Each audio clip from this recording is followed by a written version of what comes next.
कौनैन का मुख्तार खुदा तुमको बनाया, कौनैन का मुख्तार खुदा तुमको बनाया, उम्मत की निगाहबान खुदा तुमको बनाया, उम्मत की खुदाबान खुदा तुमको बनाया। या रब मेरे आँखों में समा जाए मदीना, या रब मेरे आँखों में समा जाए मदीना, मुद्दत से मेरा दिल में तमन्नाए मदीना, मुद्दत से मेरा दिल में तमन्नाए मदीना।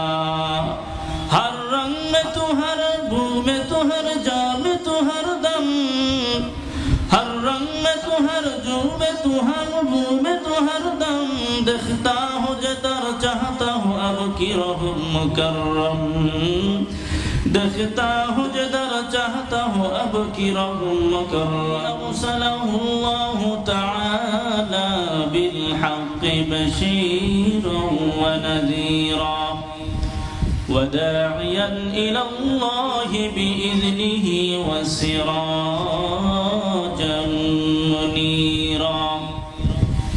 أما بعد فأعوذ بالله من الشيطان الرجيم.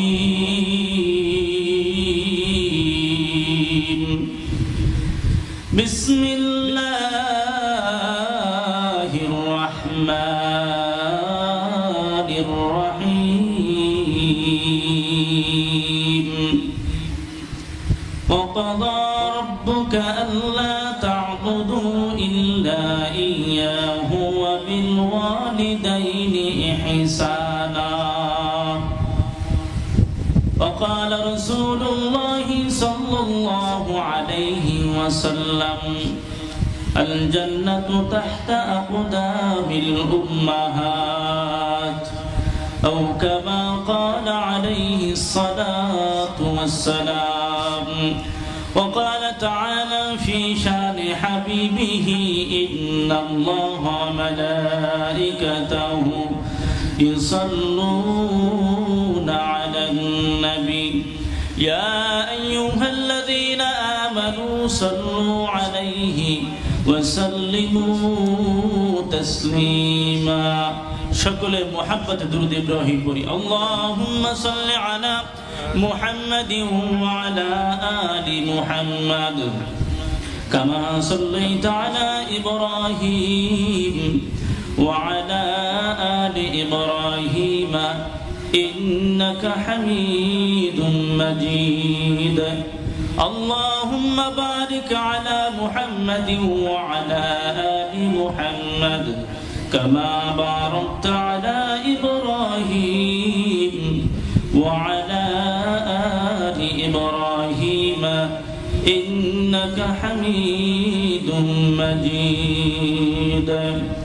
بلغ العلا بكماله كشف الدجى بجماله حسنة جميع خصاله صلوا عليه وآله. تو محبت جگت کری لا إله إلا الله لا إله إلا الله لا إله إلا الله.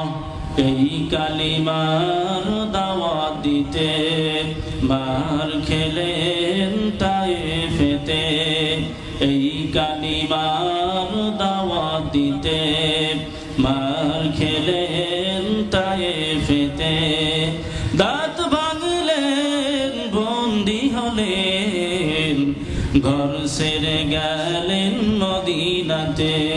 লা ইলাহা ইল্লাল্লাহ লা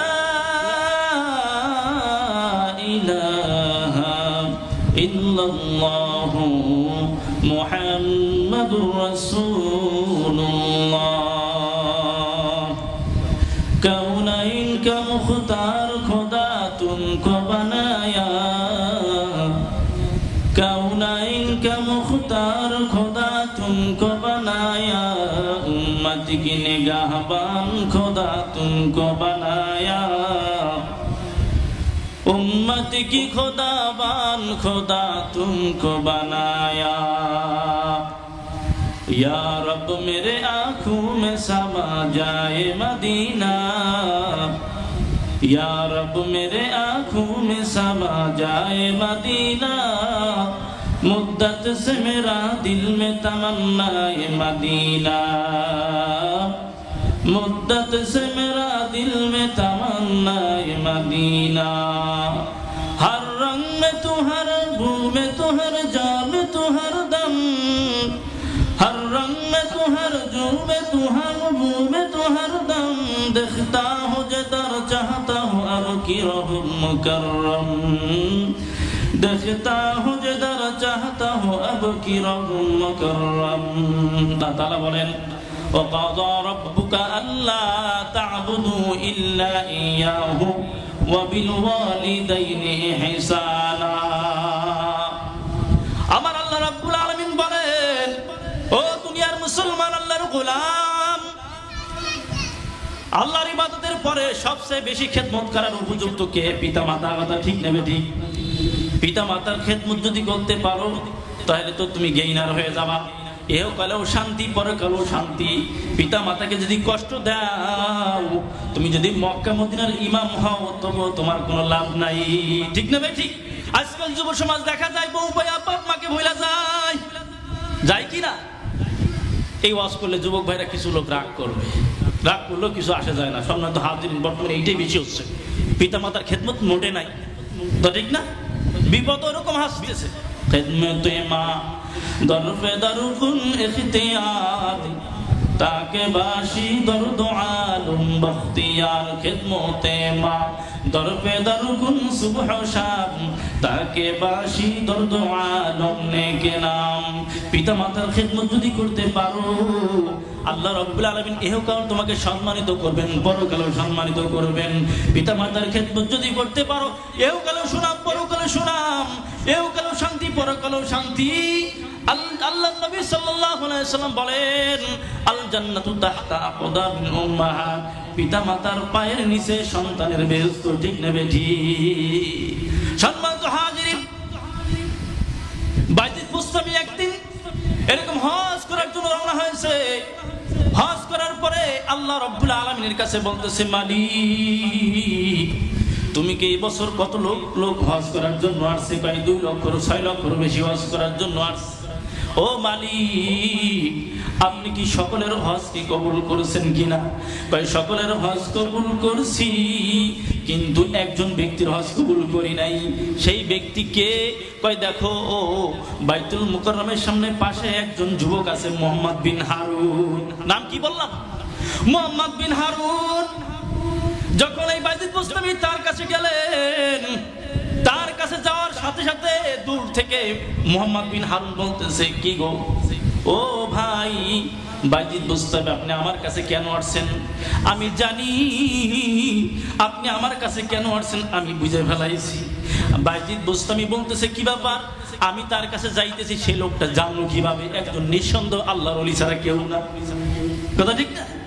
এই লোকটা আল্লাহ রাব্বুল আলামিন বলেছেন তার হজ কবুল করে নাই, অথচ আমার নাম জানলো কিভাবে? যখন কাছে গেল, মুহাম্মদ বিন হারুনের কাছে যাওয়ার পরে বলতেছে, ভাই তুমি এই উপার্জন কিভাবে করলা? আমার নাম তুমি কিভাবে জানলা? আপনার মতো একজন প্রতি বছর এরকম একজন আল্লাহর ওলি এসে আমার জন্য দোয়া করে, কিন্তু আমার দোয়া, আপনার সবার দোয়া আমার কাছে কবুল হয় না। আমার কবুল হয় না কারণ যে জিনিসটা আমাকে মাফ করবে সেই জিনিসও নাই, সেই মেশিনও নাই। সেটা আমার পিতা মাতা দুনিয়া থেকে বিদায় নিয়ে চলে গেছে। তখন বাইতুল মুস্তামি বলতেছে, ও মুহাম্মদ বিন হারুন, তুমি আমাকে ঘটনাটা পুরোটা বলো। মুহাম্মদ বিন হারুন ওই বাইতুল মুস্তামিকে ঘটনাটা বলতেছে, ও বাজান, বাইতুল মুস্তামি আমার কাছে তাহলে ঘটনাটা বিস্তারিত শুনেন। আমার এরকম ব্যবসা বাণিজ্য ছিল। ব্যবসা বাণিজ্য করার পরে বাড়িতে যাইতাম, আমার স্ত্রী আমার মার নামে নালিশ করত। আমি এরকম ঘটনা করবো, একদিন যায় মাকে আমি সহ্য করতে না পারে মার মাথা পাশে বাড়ি দিছি। যখন যখনই বাড়ি দিয়েছে ফেটে গেছে, আমার মা এরকম ভাবে আমার জন্য বদদোয়া করেছি। বদদোয়া করার পরে আমি আমার মার কাছে চলে গেলাম। যাওয়ার পরে আবার মার পা জড়ায় মাপ চাইলাম। মাকে বলতেছি, মা আপনি আমাকে মাফ করে দেন। আমার মা আবার দোয়া করলেন, আল্লাহ আমার সন্তানকে একজন আল্লাহর ওলি বানায় দাও।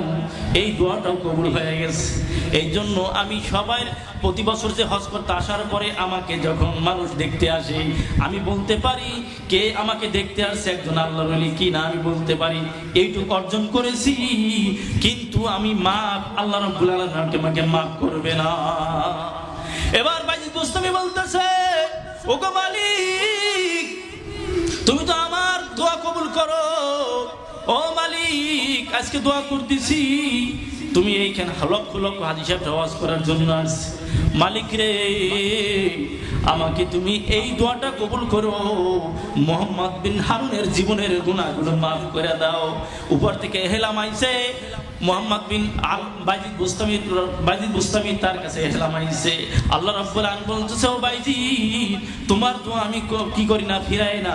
তুমি আজকে দোয়া করেছো ঠিক আছে, কিন্তু কিয়ামতের ময়দানে একদিন হইল তার বাপ মার সামনে জাহান্নামে দিয়া, যখন জাহান্নামে দিব তোর বাপ মা এরকম ভাবে আমার কাছে যখন দোয়া করবে, মায়া লাগে যাইবে, আমি তাকে মাফ করে দেবো।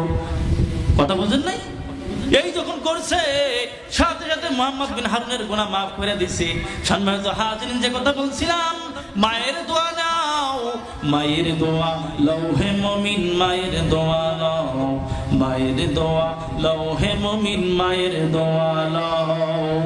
বিপদে পড়বে না তুমি যখন যেথায় যাও, বিপদে পড়বে না তুমি যখন যেথায় যাও, মায়ের দোয়া লৌহে মুমিন, মায়ের দোয়া নাও। মায়ে যদি দোয়া করে চলে যায় ওই আরশ পানে, সাথে সাথে কবুল হয় ফল দেখিতে পাও, সাথে সাথে কবুল হয় ফল দেখিতে পাও। মায়ের দোয়া লৌহে মুমিন, মায়ের দোয়া লও। ও যুবক ভাই, মায়ের দোয়া লইতে রাজি আছি না নাই? মায়ের যত বেশি রবা, মায়ের দোয়া যত বেশি রবা, তুমি যতই বিপদে পড়ো না কেন, তোমার মা তোমার জন্য দোয়া করলে বিপদ থেকে তুমি মুক্ত পেয়ে যাবা। এরকম ভাবে একবার জামানার পয়গম্বর মুসা আলাইহিস সালাম আল্লাহকে বলতেছেন, মালিক আমার সাথে জান্নাতে এমন লোক কি দুনিয়ায় আছে না নাই? কারণ মুসা আলাইহিস সালাম আল্লাহর সাথে কথোপকথন বলতে ভালো লাগে, ঠিক না বেঠিক? হ্যাঁ, মুসা আলাইহিস সালাম আল্লাহ রাব্বুল আলামিনকে বলতেছেন, ও আল্লাহ তুমি কেন ঘুমাও না, আমি একটু জানতে চাই। মুসা আলাইহিস সালাম বলছে, আল্লাহ রাব্বুল আলামিন বলছেন, মুসা রে তুমি দুইটা গিলাস নিয়ে হাতে রেখে তুমি সারা রাত দাঁড়ায় থাক। রাত যখন গভীর হয় মানুষের ঘুমের নিদ্রা তত বাড়ে, ঠিক নেবে ঠিক? রাত যখন গভীর হয় তো সাথে সাথে যখন ঘুমের নিদ্রা আসলো, সাথে সাথে এই দুইটা এরকম গ্লাস ভাবে একত্রিত করে ফেটে গেছে। যখন ফাইটে গেছে আল্লাহ রাব্বুল আলামিন বলেছেন, জামানার পয়গম্বর মুসা কামটা করলা কি? কয়, ও মালিক আমি তো আর সহ্য করতে পারিনি, আমার তো ঘুম এসে গেছে। আল্লাহ রাব্বুল আলামিন বলেছেন, মুসা আমি মালিক যদি ঘুমাই তাহলে তামাম পৃথিবী সব ধ্বংস হয়ে যাবে। তুমি এক রাত্র তোমাকে দাঁড়াইতে বলছি, তুমি দাঁড়াইতে পারো নাই। আটলান্টিক মহাসাগরের মধ্যে একজন লোক বিপদে পড়েছে, সেও আমাকে ডাকে। একজন লোক বিপদে পড়েছে আমাকে ডাকে, গভীর রাত্রে 2 রাকাত নামাজ পড়ে আমাকে ডাকে। আমার মালিক আমার কোনো ঘুম নাই, জিমটিও নাই, লা সিনাতু ওয়ালা নাউম, আমার ঘুমও নাই, জিমটিও নাই। কথা ঠিক না বেটি? মুসা আলাইহিস সালাম আল্লাহর সাথে এত গভীর সম্পর্ক ছিল আল্লাহ রাব্বুল আলামিন, যার কারণে মুসা আলাইহিস সালামকে উপাধি দিয়েছেন মুসা কালিমুল্লাহ। কি বললাম? মুসা কালিমুল্লাহ। এরকম জঙ্গল থেকে এক আবেদ যাইতেছে, বলতেছে, ওগো আল্লাহ তোমাকে যদি পাইতাম তোমার মাথায় তেল দিয়ে দিতাম। ও মালিক তোমাকে যদি পাইতাম তোমার গা টিপে দিতাম। মুসা আলাইহিস সালাম যখন দেখলেন এ তো আল্লাহর সাথে শিরকি করতেছে, এমন ধমক মারছে ওর পুরা কাপুনি ছুটে গেছে, ওখান থেকে আর না করে শুধু হাঁটা শুরু করে দিয়েছে। আল্লাহ রাব্বুল আলামিন সাথে সাথে ওহী নাযিল করলেন, ওহী আমদ সুয়ে মুসা আজ খোদা বন্দে মারা সেরা কর দি বাজুদা সু বরায়ে অসলে করদান আমদি না বরায়ে ফসলে করদান আমদি। হে মুসা, তোমাকে তার মানুষের সাথে সম্পর্ক জুড়ে দেওয়ার জন্য তোমাকে সৃষ্টি করেছি, তুমি তাকে ধমক দিয়ে কেন সেপারেট ডিভাইডেড করলা? ও আমাকে এরকম ডাকতেছিল আর আমার অন্তরের ভিতরে কি ভালো লাগতেছিল। অনেক আবেদ আছে না, গভীর রাত্রিতে আল্লাহ ডাকে। অনেক পাগল আছে, ও দেখবেন পাগলামি করে, কিন্তু ওর ভিতরে ওটা কি আছে, ও আল্লাহকে ডাকে। এই জন্য সব পাগলকে ঢিল মারবেন না, সব পাগলকে কি করবেন না, ঢিল মারবেন না, কখনো তাদেরকে এরকম ভাবে আঘাত করবেন না। আল্লাহ তাআলা কোন পাগল কোথায়, আল্লাহ তাআলা কার নেক নজর কবুল হয়ে যায় মানুষ জানে না, জানে না কি? এবার এই পয়গম্বর মুসা আলাইহিস সালাম বলতেছে, মালিক আমার সাথে জান্নাতি হবে এমন লোক দুনিয়ায় আছে? কে আছে? দামেস্ক শহরে আলী বিন মুআফিক নামে একজন গোশ বিক্রেতা আছে। কি আছে? একজন গোশ বিক্রেতা। তো তার কাছে গেলেই তুমি সব ফল পেয়ে যাবে। এবার মুসা আলাইহিস সালাম চলে যায় দামেস্ক শহরে আলী বিন মুআফিক নামে একজন গোশ বিক্রেতা, তার কাছে দাঁড়ায়া সব কিছু দেখতেছে। এবার ওই আলী বিন মুআফিক নামে গোশ বিক্রেতা গোশ বিক্রি করতেছে, সন্ধ্যা পর্যন্ত বিক্রি করে। এবার ওই যে সিনার গোশট ছিল, কলিজা ছিল, এগুলো সুন্দর সুন্দর গোশট আলাদা রাখছে, আলাদা রেখে সন্ধ্যা হয়ে গেছে, বাড়িতে চলে গেছে। বাড়িতে গেছে আর আলী বিন মুআফিক ওনার পিছ যায়, কিন্তু পরিচয় দেয় না। বাড়িতে যাওয়ার পরে ওই আলী বিন মুআফিক সুন্দর করে রুটি বেলাইয়া, রুটিগুলো গোশত রাইধা, গোশতের এক টুকরা এবং ওরকম রুটি এক টুকরা। আম্মা অন্ধ ব্যক্তি, চোখে দেখে না, আম্মাকে কি করছেন, এক টুকরা রুটি দেয় আর এক টুকরা গোশত দেয়। সব কিছু দেখছে, খাওয়ার পরে মুখ মুছিয়া হাত পাও ধুইয়া এরপরে মাকে আবার ঘুম পড়াইছে। এবার মুসা আলাইহিস সালাম বলতেছেন, ও ভাই তোমার নামটা কি আমি একটু জানতে পারি? আমার নাম আলী বিন মুআফিক। কি? আলী বিন মুআফিক। আলী বিন মুআফিক, আপনার কথা আমি শুনছি, আল্লাহ রাব্বুল আলামিন বলেছেন আপনার সাথে আমার সাথে জান্নাতের সাথে সঙ্গী হবেন। আমি হলাম জামানার পয়গম্বর হযরত মুসা আলাইহিস সালাম। সুবহানাল্লাহ। যখন এই কথা বললেন, আবার মুসা আলাইহিস সালাম বলতেছে, ও ভাই ওই তোমার আম্মা জান খাওয়ার পরে দুই চোখের পানি ফেলাই দিয়া উপর থেকে কি যেন দোয়া করতেছে। কই দোয়া করতেছে? আমার আম্মা জান এটা নতুন কোনো অভ্যাস না, এটা প্রতিদিনের অভ্যাস। আমি যখন ব্যবসা বাণিজ্য সেরে বাড়িতে আসি, বাড়িতে আসার পরে গোশত এবং গোশের টুকরা এবং এরকম ভাবে রুটি এরকম ভাবে আমার আম্মা জানের মুখে দেই, আর আম্মা জান একটা দোয়া করে, ও মালিক জামানার পয়গম্বরকে দেখি নাই, জামানার পয়গম্বরকে দেখি নাই, কিন্তু আমার সন্তান যে খেদমত করে, খেদমতের উসিলা করে জামানার পয়গম্বর মুসা আলাইহিস সালামের সাথে কিয়ামতের ময়দানে হাসর নাসর করাইও। সুবহানাল্লাহ বলেন। যখন এই কথা বললেন, মুসা আলাইহিস সালাম চোখের পানি ফেলাই দিয়ে বলতেছে, ও আলী বিন মুআফিক, আল্লাহ রাব্বুল আলামিন তোমার দোয়া কবুল করে, তোমার আম্মার দোয়া কবুল করেছে। সুবহানাল্লাহ বলেন। এই জন্য কার দোয়া নিতে হবে বলেন না একটু? মায়ের দোয়া। রাজেছি তো যারা অন্যায় করেছি এই পর্যন্ত, যারা এই পর্যন্ত মা বাবার সাথে বেয়াদবি করেছি, এবং যাদের মা বাপ নাই, চাচা আছে, চাচা বেঁচে আছে, তো তার চাচার কাছে যায় কমপক্ষে মাপ চাবো, চাচা যান আমার তো আব্বা মা নাই, তো তাদের কাছে তো জীবিত থাকলে মাপ করতে পারতাম, মাপ চাইতে পারতাম, আপনি দয়া করে আমাকে মাফ করে দেন। বা পুরো সমতুল্য একজন বাপের মতো দেখা যায়, তার কাছে যাই কি করবো, মাপ চাবো। রাজি আছি না? কেন মায়ের দোয়া ব্যতীত আপনি কোনোদিন কি করতে পারবেন না, জান্নাত যাইতে পারবেন না। আপনি যতই বড়, এত পর্যন্ত এই যে আমি চেয়ারে বসছি, আমি লোকমান, আমার কোনো যোগ্যতা ছিল না। আমি এক সময় এরকম ভাবে লেখাপড়া করে একসময় দোকানেও কর্মচারী করছি। শেষ পর্যন্ত দেখলাম আমাকে বারবার পিছন থেকে ইশারা করতেছে, লোকমান কই যাও, মাদ্রাসায় বলতে। আর মায়ের চোখের পানির কারণে আজকে আমি এই মাদ্রাসায় দাওরা হাদিস কমপ্লিট করে ইফতার শেষ করে আজকে আপনাদের মতো এরকম একটা মাদ্রাসা, প্রায় 100-এর উপরে ছাত্র, সেখানে পরিচালনার দায়িত্ব আল্লাহ রাব্বুল আলামিন দিয়েছেন। সুবহানাল্লাহ বলেন। দোয়া করবেন না আমার জন্য, আল্লাহ তাআলা যেন দিনের জন্য আমাকে তৌফিক দান করেন। এরকম ভাবে একজন মৌলভী সাহেব এই মৌলভী সাহেব প্রতি বছর কি করে, হজ করার জন্য খালি বারবার মার কাছে বলতেছে, আম্মা জান আপনি আমার জন্য একটু দোয়া করেন, আমি একটু হজে যাবো। যাইস কেন, আমি মরে গেলে যাবো, যাইস কেন? কেন বৃদ্ধ বয়সে তো সন্তান কাছে থাকলে ভালো লাগে, ঠিক না? কারণ বয়স হয়ে গেছে, কি করবে, খেদমত করবে কে? সবচেয়ে একজন সাহাবী আল্লাহর নবীকে বলতেছেন, ওগো আল্লাহর নবী, আমি তো জিহাদের ময়দানে যাইতে চাই, যুদ্ধ করার জন্য যাইতে চাই। বলতেছে তোমার বাপ মা বাইসে আছে? কা আছে।